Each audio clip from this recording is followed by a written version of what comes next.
Palangga. So ngayon ay galit na galit ang buwaka ng inang Lisa Ahas kung saan ay in-expose natin ang kanyang pagiging kidnapper, okay? Pagiging kasabwat, mastermind sa pag-extract ng mga bata. Kaya naman, nagkalaglag-laglag na siya sa hagdan.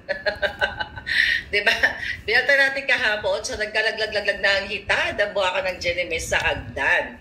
So, imagine niyo nakikita ng mga PSG yung jugjugan, yung bugbugan nila ni Kuting Jr., di ba? At madiba pa doon, bangag na bangag ang hitad. Kaya naman si Kuting, sabi nga ng inyong mga, sabi ni Ram sana na picturean, flukol, sabi nga ni Madam, ni Palangga, pebble sa lakera ay hindi flu, kundi flukol. So ang sistema ay dahil nga bumabagsak ang rating at ang dami na nagsasalita against dito sa demonyong gobyerno, kaya naman nag-riot na sila. Sabi ko nga sana naggurgura na lang sila para, para tapos na problema ng bayan.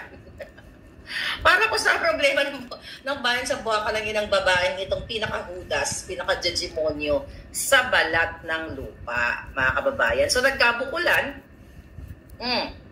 at update, may tahi. Okay, may tahi ang buwaka ng ina sa Julo.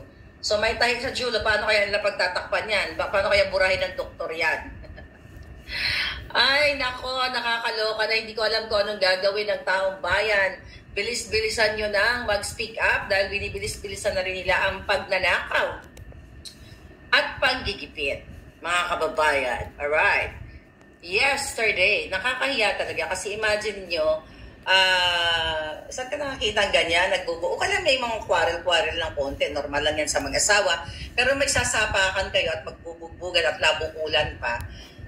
Iba yan. Diba remember, I think, kung di ako nagkakamali, nireport ko na yun sa inyo na yung tarantadan yan ay nalaglag rin sa hagdan, dala ng kalasingan kung saan, dun sa Baguio, sa Benguet. Diba? Nalaglag rin sa hagdan niyang hinayupak na babaeng demonyitang yung buwaka ng inang satanas na yan at smuggler, kidnapper, kawatan ng babaeng yan. Nalaglag din yan sa hagdan, dala ng kanyang kalasingan. Sana may lumabas na picture, na video. We're just waiting for that. Okay?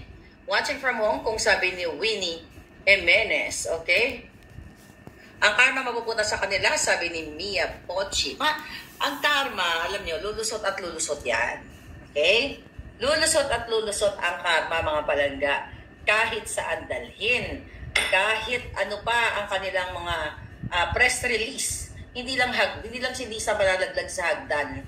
Baka kanabukasan ay krung-krung na rin. Okay? Matsugi na. Rin si, ang karma, yung PGA na silang dalawang mag-asawa. Yes, sabi na nag-comment.